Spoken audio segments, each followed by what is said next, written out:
Hello friends, welcome to my channel Raman art and craft. আজ আমি আপনাদেরকে দুর্গা ঠাকুর রং করে দেখাবো। প্রথমে আমি প্রতিমাকে খড়ি মাটি দিয়ে হোয়াইট কালার করে নিয়ে তারপরও আমি হলুদ কালার করছি। এখানে আমি 50% হোয়াইট কালারের সাথে 50% ইয়েলো কালার মিক্সচার করে তৈরি করেছি। এতে করে প্রতিমার কালারটি একটু হালকা ধরনের আসবে। যেহেতু আমি প্রতিমাতে বার্নিশ ইউজ করব, সেই জন্য কালারটি আমি হালকা রেখেছি। আপনারা যদি প্রতিমাতে বার্নিশ ইউজ করেন তাহলে প্রতিমার কালার একটু হালকা রাখবেন। বার্নিশ ইউজ করার পরে কিন্তু প্রতিমার কালার আরও ডিপ হয়ে যায়, সেই জন্য আমি প্রতিমার কালারটি একটু হালকা ধরনের করেছি। তো বন্ধুগণ, এখানে আমি দুর্গা ঠাকুর বানানো দেখাবো না, কি করে মাটি লাগিয়ে বানিয়েছি, শুধু কালার এবং ডেকোরেশন দেখাবো। আজকের ভিডিওতে শুধু আমি কালার করে দেখাবো এবং নেক্সট ভিডিওতে আমি ডেকোরেশন করে দেখাবো। এই প্রতিমাটি যখন আমি বানানো শুরু করেছি তখন এখানে বেশ কিছুদিনের জন্য নেট বন্ধ ছিল। সরকার থেকে 144 ধারা জারি করেছিল, সেই জন্য আমি ভিডিওটি আপলোড করতে পারিনি, তো তার জন্য দুঃখিত। তাছাড়া এই প্রতিমাটি আমি 2023-এ একটি দুর্গা ঠাকুর বানিয়েছি, একদম সেম টু সেম, শুধু কালার এবং ডেকোরেশন আলাদা হবে। এই প্রতিমাটি আমাকে একজনে অর্ডার করেছে সেম টু সেম বানিয়ে দেওয়ার জন্য, সেই জন্যই বানাতে হলো।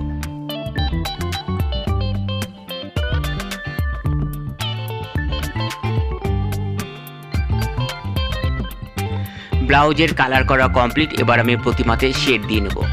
শেডের কালারটি আমি হালকা অরেঞ্জ কালার করব। তো বন্ধুগণ, প্রতিমাতে কিন্তু শেড অবশ্যই দিবেন, শেড না দিলে কিন্তু প্রতিমা ফুটবে না। প্রতিমাতে শেডের কালারটি গুঁড়ো পাউডার দিয়ে করলে ভালো হয়, তো আমার তো গুঁড়ো পাউডার নেই, আমি শুধু জল রং দিয়ে হালকা করে করছি।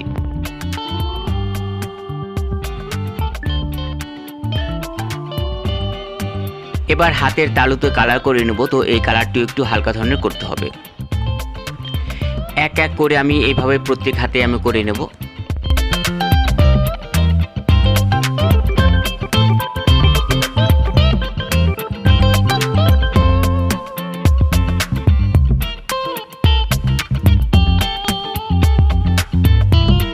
এবার আমি প্রতিমার আঙুলের মুঠোগুলি বোঝার জন্য আমি দাগ কেটে নেব।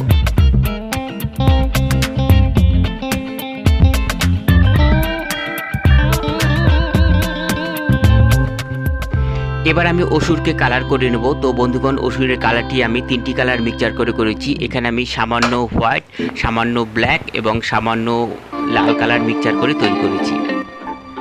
আপনারা আপনাদের পছন্দ অনুযায়ী কালার করতে পারেন। কালারটি একটু বুঝে শুনে করবেন, কারণ প্রতিমা ফোটার ব্যাপার থাকে। কালার কম্বিনেশন ঠিক না হলে কিন্তু প্রতিমার কালার ফুটবে না।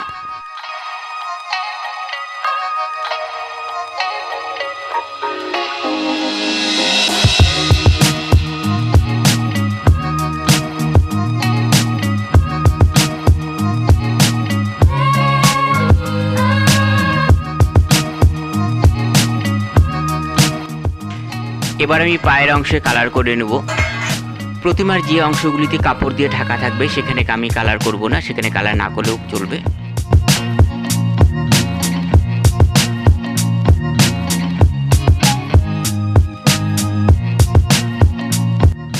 এবার অসুরের বডিটি যাতে ভালোভাবে বোঝা যায় তার জন্য আমি সামান্য হোয়াইট কালার দিয়ে মিশিয়ে নেব। এবার অসুরের বডির অংশ আমি শেড দিয়ে নেব। তো এই শেডের কালারটি আমি সামান্য ব্ল্যাক কালারের সঙ্গে মেটো কালার মিক্সচার করে তৈরি করেছি। দেখুন বন্ধুগণ, প্রতিমাতে শেড কত গুরুত্বপূর্ণ। এই শেডের জন্যই কিন্তু প্রতিমা ফুটে উঠেছে।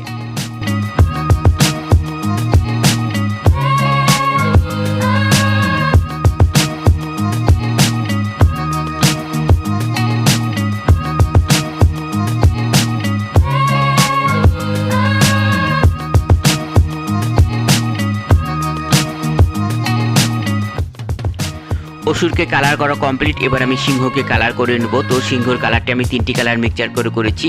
এখানে সামান্য ইয়েলো, সামান্য ব্ল্যাক আর সামান্য হোয়াইট কালার মিক্সচার করে তৈরি করেছি।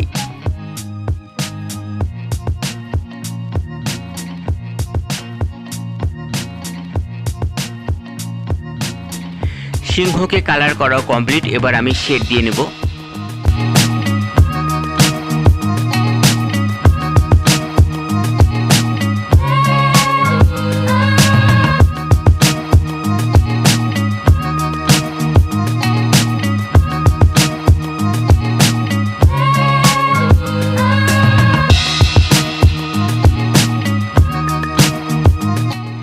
এবার মহিষকে আমি কালার করে নেব। তো মহিষের কালারটি আপনারা শুধু ব্ল্যাক কালারও করতে পারেন। তো আমি ব্ল্যাক কালারের সাথে সামান্য হোয়াইট কালার মিক্সচার করে তৈরি করেছি।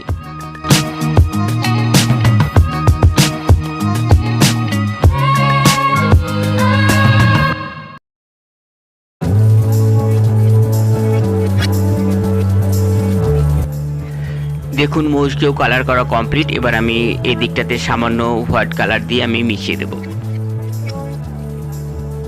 এবার পায়ের ভাঁজের অংশ সামান্য হোয়াইট কালার দিয়ে আমি মিশিয়ে দেব।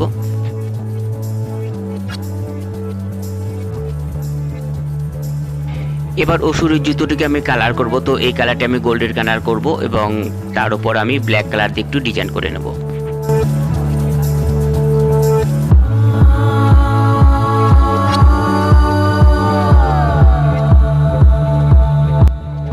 দেখুন বন্ধুগণ, অসুরের জুতো কালার করা কমপ্লিট। এবার আমি কাঠের যে অংশগুলি দেখা যাচ্ছে সেই অংশগুলিতে আমি ব্লু কালার দিয়ে রং করে নেব।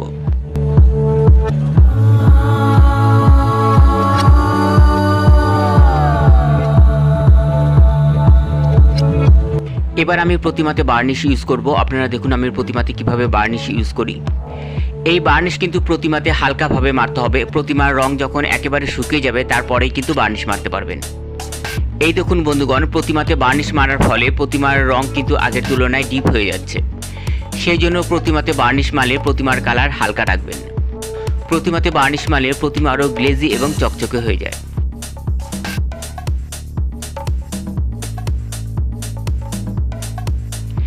এবার আমি অসুরকে বার্নিশ মারব। দেখুন অসুরের কালার আরও ডিপ হয়ে যাচ্ছে। তো বন্ধুগণ, এখানে প্রতিমার মাথাগুলি কিন্তু আলাদা আছে। আমি প্রতিমার মাথা আলাদা রাখি। আমি বেশিরভাগ প্রতিমার চোখ পেন দিয়ে আঁকি, সেই জন্য আমি মাথাগুলি আলাদা রাখি। আমার চোখ আঁকার সুবিধার জন্য আমি মাথাগুলি আলাদা সেট করি। আমার এই পদ্ধতি যদি আপনাদের ভালো লাগে তো আপনারা ওইভাবে একবার ট্রাই করে দেখতে পারেন। কারণ ছোট প্রতিমার চোখ নাক মুখ পেন ছাড়া আঁকা সম্ভব হয় না।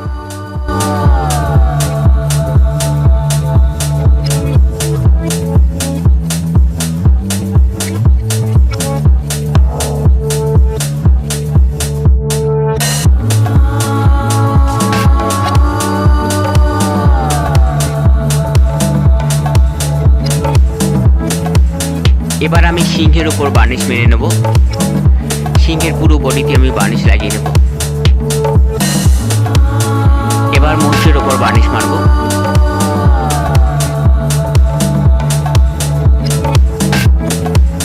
মহিষের উপর বার্নিশ মারা কমপ্লিট। এবার আমি প্রতিমার চোখ নাক মুখ এঁকে নেব। এই দেখুন বন্ধুগণ, প্রতিমার মাথা আলাদা আছে। আমি এবার চোখ নাক মুখ এঁকে নেব।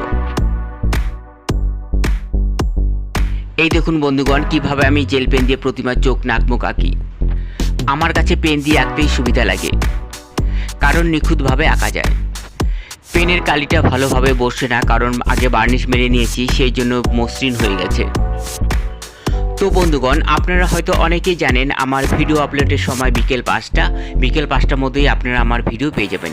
আপনাদের আর্ট অ্যান্ড ক্রাফট ক্যাটাগরির যে সমস্ত ভিডিও প্রয়োজন আমাকে কমেন্টে লিখে জানালে আমি সেই সব ধরনের ভিডিও আপনাদেরকে দেখানোর চেষ্টা করব।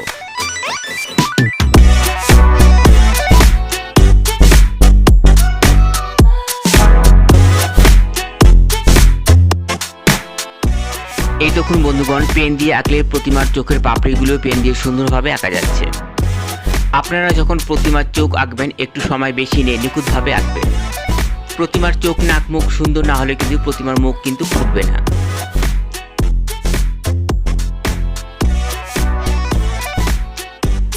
এবার আমি ঠোঁট এঁকে নেব।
দেখুন বন্ধুগণ, প্রতিমার চোখ নাক মুখ আঁকা কমপ্লিট। এবার আমি অসুরকে এঁকে নেব।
এই দেখুন অসুরকে আঁকাও কমপ্লিট, কিভাবে দাঁত কিটিমিটি করে আছে।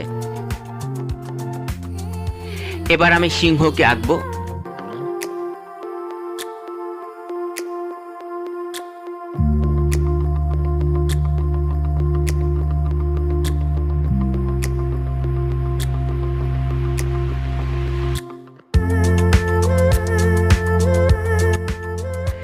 এবার আমি অসুরের হাতে যেখানটা সিংহ কামড় দিয়েছে সেই জায়গাটা আমি লাল রং দিয়ে কালার করে নেব, যাতে দেখে মনে হয় যে রক্ত ঝরছে। এবার মহিষের চোখ এঁকে নেব।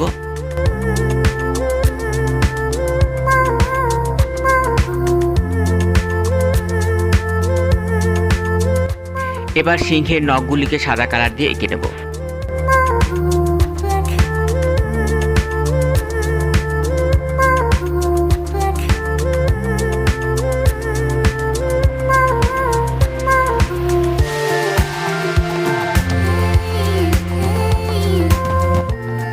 এবার অসুরের পায়ের অংশে আঁচড়ের দাগগুলিতে আমি রং করে নেব। এবার হাতের রেখাগুলিকে বোঝার জন্য লাল কালার দিয়ে রং করে নেব।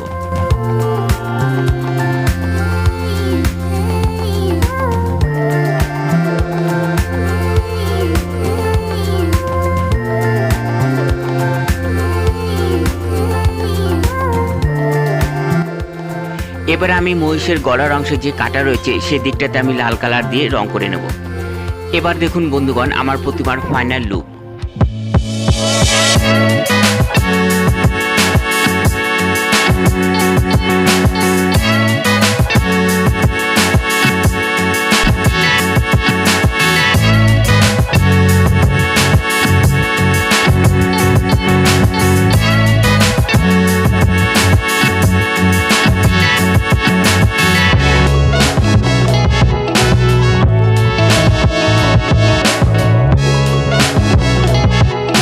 তো বন্ধুগণ, আমার এই প্রতিমা রং করা আপনাদের কাছে কেমন লাগলো কমেন্টে লিখে অবশ্যই জানাবেন। আর আমার চ্যানেলটি যদি ভালো লেগে থাকে সাবস্ক্রাইব করে বেল আইকনটি অল করে দিবেন।